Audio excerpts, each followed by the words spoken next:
Anthony, tell us, what is your impression about the investment sentiment for the region?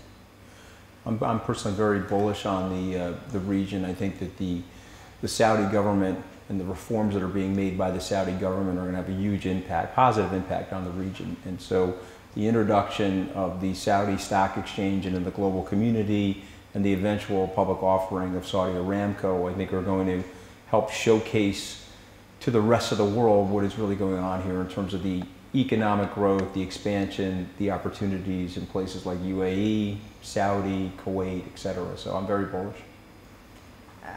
Globally, given the factors that we have right now in terms of the potential increase in interest rates in the United States, the strength in the American economy and also in Europe, where would you put your money right now? Okay, so we're late cycle now. If you step back and look at about 120 years of industrial economic history, the globe usually goes into recession every 7 to 9 years. And so we're in our 10 and a half years into an expansion. And so this is a little troublesome because you will expect the economy to overheat, and as rates rise, there could be a potential sell-off and a possible recession. Up against those factors, though, is the United States made a massive tax reform last year, and by cutting the corporate tax rates in the U.S. from 35 to 21%, this is like giving a 40% benefit to the underlying corporations. This is very, very positive. And so I think we still have another 18 to 24 months of economic expansion, primarily because from the global financial crisis, you had sort of this very elongated, slower growth for the last decade, and so now you're picking up a little bit more today. And so I'm still bullish on the economy, even though rates are going up. And bullish on the stocks? It's been a tough year. Not as bullish on the stocks. I think the market is going to be a lot more volatile over the next 24 months. Obviously, the move last year was concomitant with the tax reform in the United States. How about the bonds? We have seen yields going up to rates we haven't seen in more than 10 years. So I would imagine that you've had many people sitting in a chair like this calling for the end of the bond market rally, which started in 1981. And so we've had a 37-year bull market in bonds. But I do think now, as the United States is normalizing interest rates relative to the rest of the central banking community, you are going to see a sell-off in bonds. But my prediction is it won't be as big of a sell-off as some of the doomsday sayers are suggesting. 2017 was a tough year on the dollar, and though interest rates are expected to go high further this year, the dollar is not performing well. Some would say that the analysts are focusing more on the deficits in the budget, in the current account. Do you expect further weakness in the dollar? So I think the dollar is very tricky right now because we're in a little bit of a transition in the U.S. as rates are moving. But I think there are three main factors why the dollar will go stronger. Number one, U.S. economic growth will likely trend towards 3%. Number two, as rates rise, that's very powerful for the dollar as well.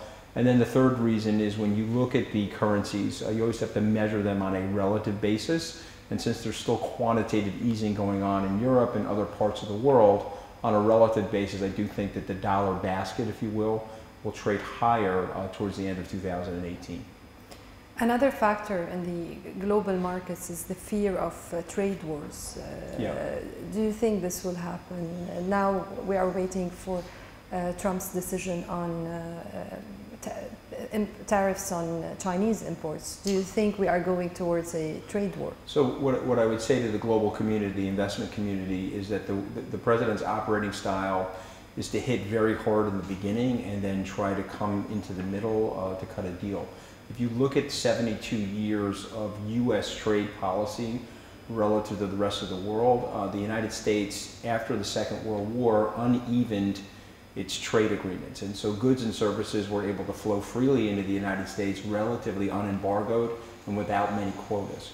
However, the United States accepted quotas and embargoes from other nations. And the reason we did that is the goal was to try to create a burgeoning and rising middle class so that would be more economic interdependence among the global family of nations. And so if you step back at that coordinated policy, both Democrats and Republicans subscribed to that policy.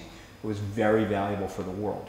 One of the negative side effects of that policy, however, is that it hurt the wages for American middle class and lower middle class families. And so the president's operating style is to be very aggressive, but I think what we have to do is we have to step back and explain where he is and why the positioning is this way.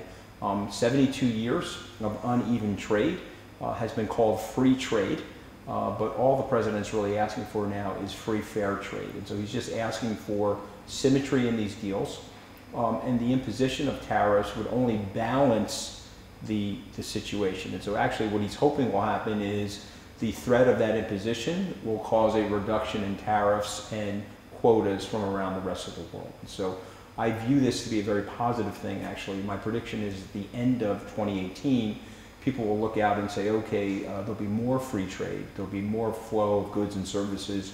It'll also be better for the American worker. Remember, the president has a great relationship with President Xi from China.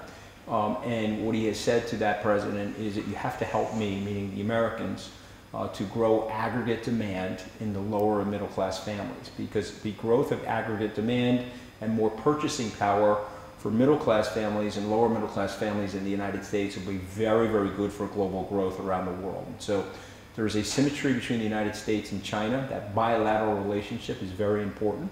And my prediction is it will strengthen towards the end of the year. And I know that some of the Chinese policymakers have said that they do not want a trade war, and they're looking to negotiate with the president and the president's trade executives to create a much better, stronger deal. So I predict that will also happen.